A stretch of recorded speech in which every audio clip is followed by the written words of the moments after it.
Sa una nga gamay pa ko ang kaning Disyembre o January, dugay kin magbutay. Karon paspas kayo, ambot nga no. August na karon, sunod na buwan, September na. Pagka-ber, jingle bells na po dayon. Na? Pero mga igsoon sa Ginoo, dumdum muna ito ni please. Ang atong anniversary is going to be on the first part of December. And all of us would be helping towards our food budget for that. We need 250 kada usa para sa atong budget niya na. So let's help each other please. Now, this morning, ang amo nga nadesidihan para sa ato dinhi sa ato simbahan, isulti na nako karon para ninyo utruhon, mga igsoon, mga pastor. Ay nigutruhan niyo ako isulti ha. Ang atong topic kani nga buwan, prophecy. So ay nigutruhan na, balik-balik ko na uratan yung oras. So prophecy. And by the way, ang ato nga prophecy nga mga topics, amo nagibutang nga daan para walay sampaw-sampaw ba. So karon nga buntag, di ko maghatag og usa ka prophetic nga message, but I'm going to give you a very near event in the future. Usa ka butang nga mahitabo sa atong ugma, nga duol gid sa ato, nga kita tanan abutan niya na. And so this morning, let's read first part of the scriptures. And then, usala ni sa kapart sa scriptures nato, but look at this. Ingon niya, but of the tree of the knowledge of good and evil, thou shalt not eat of it, for in the day that thou eatest thereof, thou shalt surely die. That's King James Version. Now, sa pa, but of the tree of the knowledge of good and evil, you shall not eat, for in the day that you eat of it, you shall surely die. That's a New King James Version. And so, duha ka butang ang nakikita nato dinhi. Ingon sa first, sa King James Version, thou shalt surely die. Sa New King James Version niya, you shall surely die. Now, may so sa Ginoo, have you ever wondered, pagsulti sa Diyos nga, mamatay, nakasabot ka sila? Nakadungog na sila sa pulang na mamatay? Ako may so sa Ginoo, di ko kasabot silang gabation. But look at this. God has given this to them. Sige, mag-ampo sa kita. Mag-ampo kita. Amahan na mo nga langit noon, nagapasalamat kami, karong nga buntag. Nga ikaw, Ginoo, nagahatag ka na mo o imong pulong nga nasulatan sa mga milagro, nasulatan sa mga pulong nimo nga gisaysay, nasulatan Ginoo sa mga pulong nimo Ginoo nga di na makaroon Ginoo matungkad ang buot niya ingnon. Unya na nasulat Ginoo niya mga butang na hitabo na sa una nga panahon. Pero Ginoo nag-ampo kami karong nga buntag, tabangan nimo kami nga kami Ginoo makasabot. Kami makaabot sa kahulugan sa mga pulong. Kami Ginoo makahimo ni mga butang para sa imong himaya. And Lord God, I pray this morning that may you bless us and show to us that you are with us, that you are blessing us, and may we bring glory to your name only. So we pray this in Jesus' name. Amen. So mga igsoon sa Ginoo, ang duha ka pulong is, thou shalt surely die or you shall surely die. How did Adam and Eve hear that command by God? Giyon sila pagkasabot. Wala pa sila makadungog sa pulong ang mamatay. Wala pa sila kadungog. Never. Wala pa sila makakita sa namatay. Wala pa yun. Kung saan na pagkasabot na? Di ba?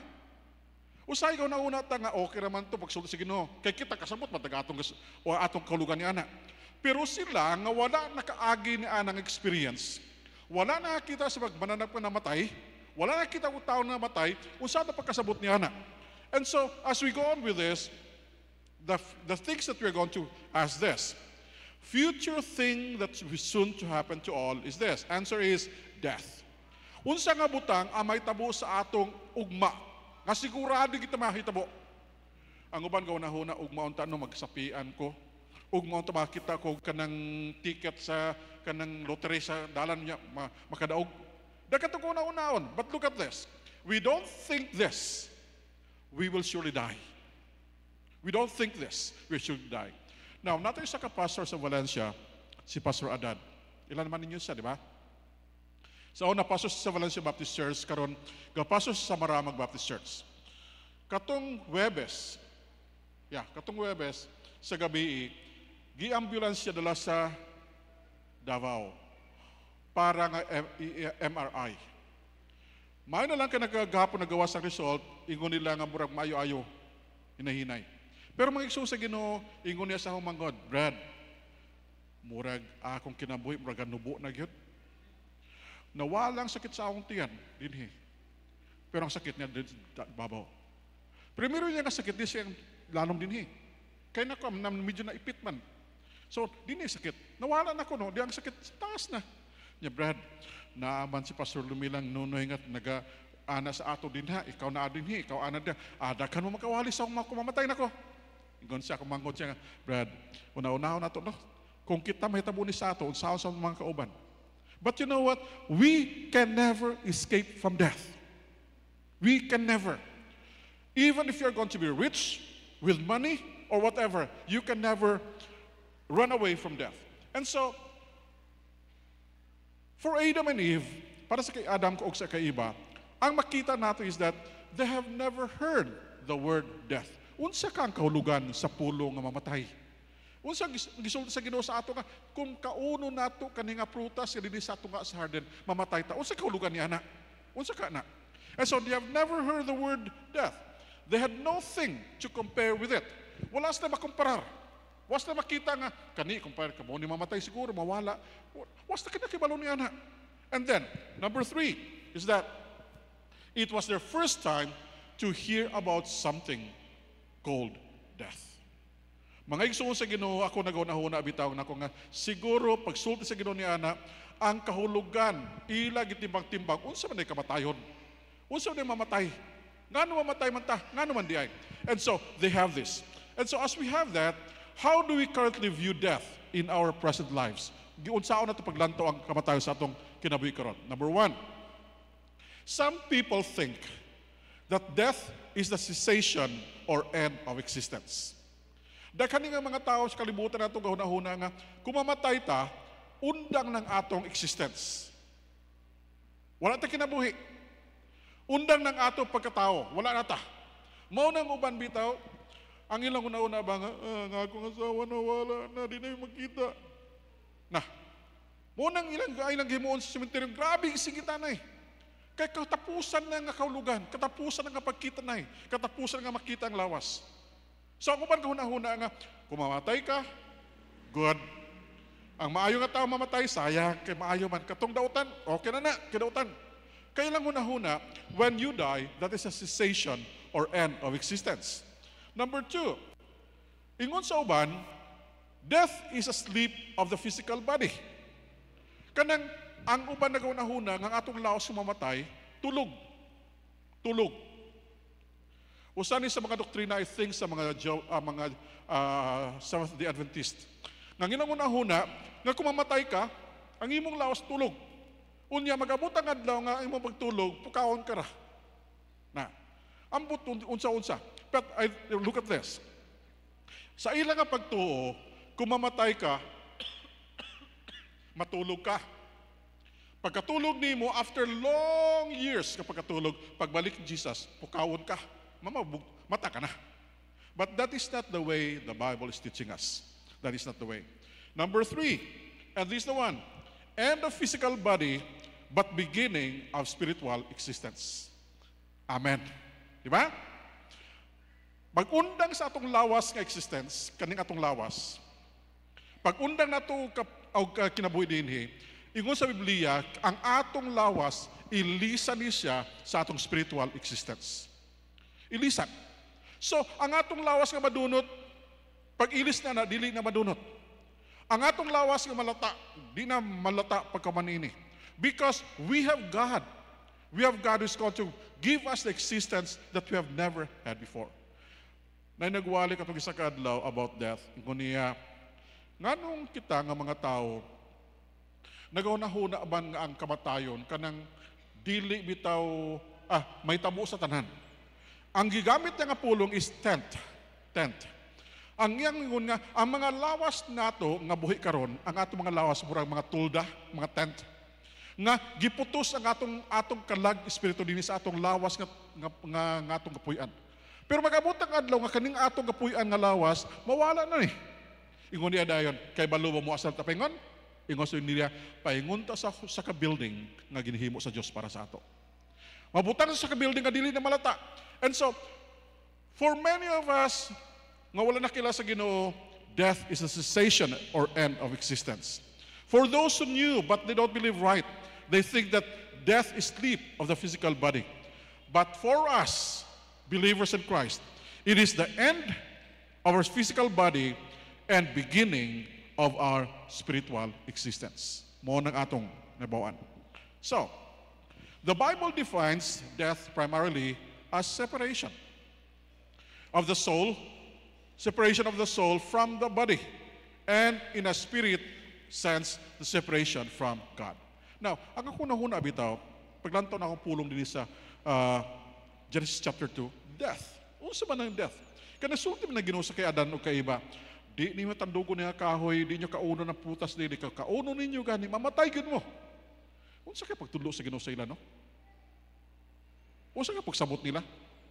Pero kung sa pulong sa Ginoo, ang kamatayon, maabot man gyud. Pero pagkaon sa katong prutas, wa mas na makatumba na matay. Nga sa ato kunahuna nga mamatay karon. So they understood that death is not something a cessation of the physical body, but it is a separation of our body from the Lord. Separation. So, Bible defines death primarily as separation, the separation of the soul from the body, and a spiritual sense, the separation from God. Mao nang atong kamatayon. And so as we have this one here, mga butang atong tunan. Number 1, the origin of death. The Bible attributes the origin of death to the disobedience of Adam and Eve in the Garden of Eden. Ang kamatayon nag-abot dili tungod kay gusto sa mga tao or dili tungod sa gusto sa Dios. Sa ilang pagtuman sa Ginoo, Genesis chapter 2 verse 17, God commanded Adam, "But you must not eat from the tree of the knowledge of good and evil, for in the day that you eat, you will surely die." Nagsulti ng Diyos kadaan siya. Nagsulti. And so, the origin of death is not given to us right away. It was because of their disobedience. Next, we call this one physical death. What is a physical death? Dua kabutang. Number 1, it describes as the end of physical life. It described as the end of physical life. Ang atong lawas, ngayutanon, mahuman, magundang. So, mabasa natin sa Biblia ni Ecclesiastes 12:7, but we don't have time for that. And so the second one is, it represents the mortality of human beings. Kita nga mga human beings, mamatay yun. Dili kita immortal as of now. Mamatay yun. And so the physical death is that our bodies will decay. And our soul and spirit will be divided from our physical bodies, and our bodies will die. And so that's physical death. Number 2, spiritual death refers to separation from God due to sin. Ang atong spiritual death, maunang pagka-pikas nato gikas sa Ginoo tungod sa atong mga sala. And so, kita nga mga Kristiyano nakasabot ni ini. Kita nga mga Kristiyano sa ginahuna-huna ni ini. And then, it is considered a state of being spiritually dead or lacking a relationship with God. Ang atong mga kaimtahan karon nabutang nga kita napalayo sa Dios tungod sa atong mga sala, unya wa tay relasyon sa Ginoo. And so that's spiritual death. Spiritual death. And so kita nga mga katawhan, usahay bitaw di ta masabtan sa uban nga mga tao pagsulti. Ako katubuhi ko, ikaw patay man ka. Di nato mas pasabot sa ila usahay nga sila gakasuko sa ato ba kay atong gawon kay sulti sa ila dili man mao sa ilang pagsabot. Sila namatay spiritually.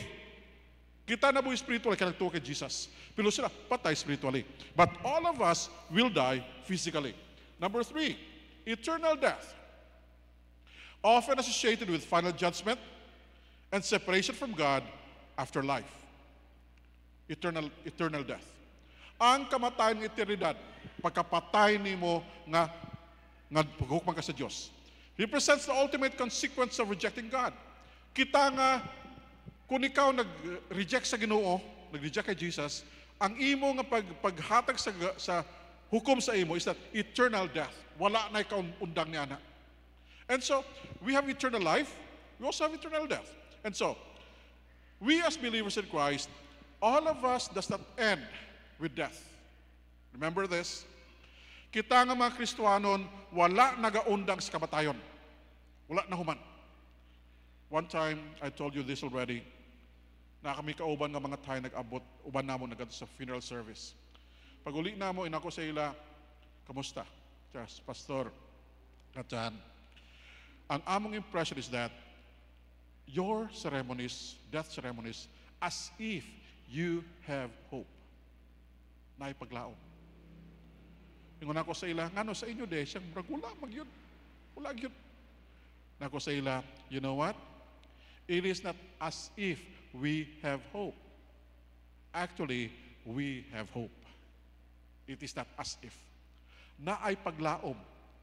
Katungkol sa kasimana, nagatumi sa dagumbahan ni Phoebe, nagatumi sa isa kapatay dito. Father's inmate sa detention center. Dito, katong patay, ang lalaki, Katoliko.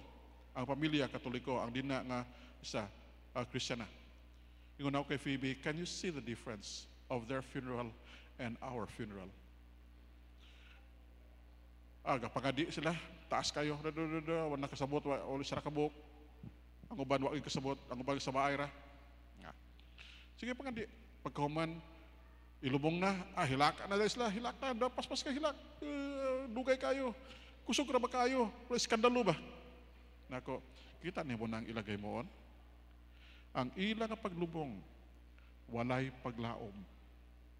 Ang atong paglubong, naay paglaom. We have hope. That's why when we talk about death, we don't end our talk with death. We end our talk with hope. And so, what is our eternal hope? The next one here. Hope of resurrection. The Bible offers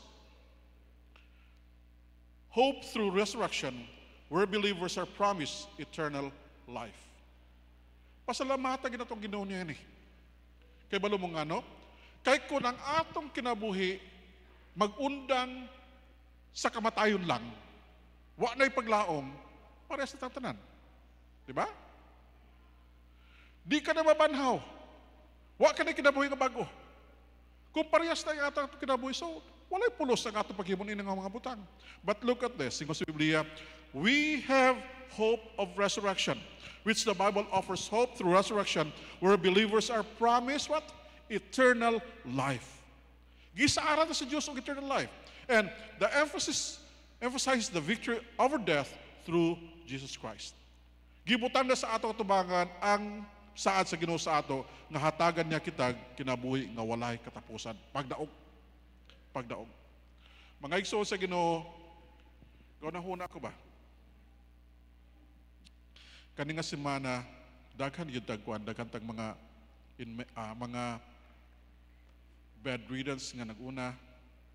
Nya daghan pud tag ato sa ospital, nya daghan pa miglakaw pud. Ako Ginoo, unsa kay may tabo sa ato no? Kung daghan pa gid na magkuhaon sa Ginoo sa ato karong adlaw. Di ba? Ang atong candidates nga kuhaon sa Ginoo, kung edad lang, daghan yun. Pero kay balo mo sa kapasalamatan ako, gapasalamat ko sa Ginoo nga siya nagakuha sa tubang katawan, dili parehas ang edad. Dili. Ang uban, kuhaon na tigulang na kaayo. Ang uban, tigulang na. Ang uban, mga bata pa kaayo. Ang uban, middle age. Kuhaon sa Diyos. Pero mga igsoon sa Ginoo, whether it is old age or middle age or young age or whatever, kung kuhaon ka na sa Ginoo, ang katabo sa atin is that tulot ang luha, di ba? Subo. But look at this. When that comes, God gives us the assurance of resurrection. It does not end with the story of death. It does not end that way. And so, pasalamat sa Ginoo because He gives us the victory through Jesus Christ. And so, more teachings on death. Napulo ni Kabok, please. Napulo, okay? Number 1. For many of us, for sure, you know this. Death is not the end. Diba? Kaya balutan na. Ang kamatayon, dili katapusan sa atong kinabuhi. It is not the end. It is only the beginning of our eternity. It's a beginning. Mga igsoon sa Ginoo, ako nagapasalamat sa Diyos. Kaya balo mo nga, no? Di ba ang Ginoo, walay sugod, walay katapusan? Sakto? He is eternally present before, and He will be eternally present in the future. No end whatsoever. Ang gihimo sa Ginoo sa ato, gisugdan ta niya sa usa ka panahon. Gihimo ta niya. Pero kay baluba mo, kung nagtuo kay Kristo, naa kay kinabuhi nga walay katapusan, hangtod-hangtod. Hangtod-hangtod. The only difference that He never started. He was from eternity. Kita na isugdan. Pero pagkauban niya na, eternally, uban ta sa Ginoo, atong kinabuhi walay undang uban sa Ginoo. And then ako nagapasalamat sa Ginoo nga death is not the end of our lives. Ang akong amay, akong amahan, pastora. Pero sa una nga layo ko, di ba kay istoryang maayo? But one day, nag-istorya ming duhay na akong dad. Kanang kuan ba? Pag-abot na ito sa langit, unsa ka himuon dito? Magsimba, di ba? Unsa ka ito simba? Maglingkod pare sa ani? Kung maglingkod tayong ani sa langit, sugot mo na. Nga maglingkura lang ta, magkantaha lang ta, magwaliha lang ta, magsinggita lang ta. Muna ito himuon sa langit. Sugot mo na. Ingon ako, Dad, kay balo ka ako pagtuo, hingani. Dili ta manglingkod o magsimba nga pares nini. Ang tanan natong himuon dito, simba sa Diyos. Ingon niya sa ako, unya, pwede pa rin pamingwit dito. Naku, pwede man siguro ka na may suba dito. Na, saan pamingwit no? Ang iya ko nahuna manggo, basta mamingwit ka. Ang makuha ni mong isluto, ni mo na, sa Amerika, di man nga na, sir, sa Amerika, undersize ka na, balik na sa tubig. Pwede na siguro na pagkuha sa isla, balik na sa tubig. Lingaw-lingaw lang yun ba? Pasimba sa Ginoo. But you know what? Death is never the end of our lives. Di na katapos sa tubang kinabuhi nato. Number 2, we don't have to fear death. Di ta kinamadok sa kamatayon. Ang kamatayon nag-aabot sa ato, pero sa'y kakahadlok kita. Naagi na sa element sa fear. But we should never have fear on death. Mga igsoon sa Ginoo kay balamon sa, mahadlok ka lang sa kamatayon kung wala ka naandam sa pagkatubang niya. Example, amahan ka. Imong mga anak, mga 5 ka buok. Guys, kuila pa.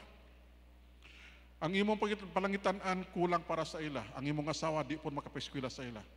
All of a sudden, you got sick. What do you feel?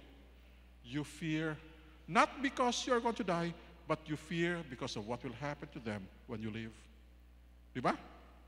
Pero kung nakaandam ka para sa ila, nandaman na sa bayo. No need to fear. No need to fear. Third, not everyone goes to the same place. Not everyone goes to the same place. Buting nun, separated. Ang nagdawat kay Kristo palangit, ang wala nagdawat kay Kristo, impyerno. Walay tunga. Ang nagdawat kay Kristo, karon wa pa nakadto sa langit, kung mag-abot ang adlaw pagkapatay niya dito sa langit. Ang wa nakadawat kay Kristo, hulog sa impyerno.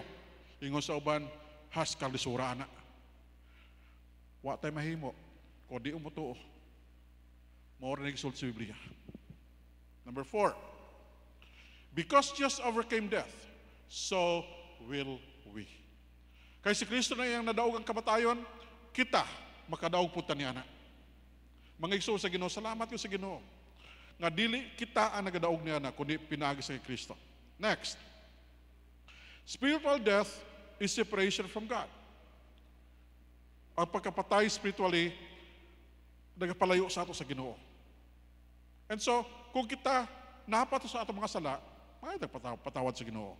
Next, we don't have to die alone.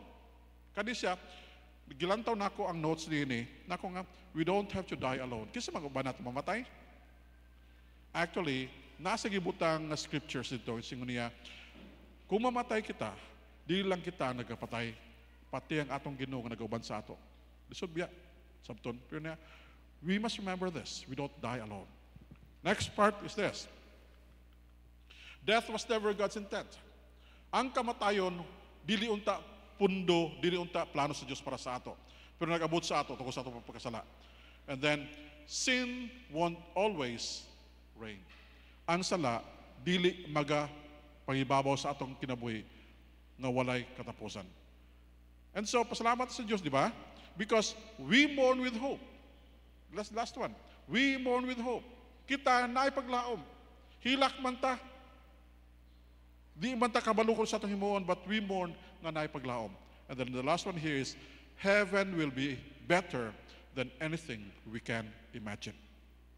Heaven will be better than anything we can imagine.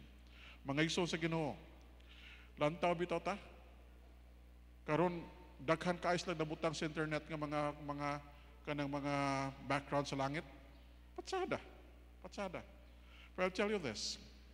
Kanang makita niyo sa internet nga patsada nga mga pictures sa mga langit nga magipaghimo nila kay bulungon sa dili na makadaog sa tinuod nga picture sa langit. Dili. Ang picture nga tinuod sa langit patsada gyud. Way makadaog nga na. Ay so pasalamat sa Ginoo nga siya naghatag niya ang mga butang sa ato.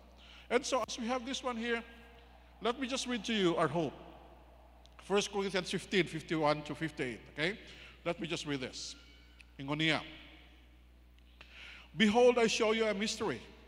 We shall not all sleep, but we shall be changed. In a moment, in the twinkling of an eye, at the last trump, for the trumpet shall sound, and the dead shall be raised incorruptible, and we shall be changed. For this corruptible must put on incorruption, and this mortal must put on immortality. So when this corruptible shall have put on incorruption, and this mortal shall have put on immortality, then shall be brought to pass the saying that it is written, death is swallowed up in victory. O death, where's your sting? O grave, where's your victory? The sting of death is sin, and the strength of sin is the law. But thanks be to God, which giveth us the victory through our Lord Jesus Christ.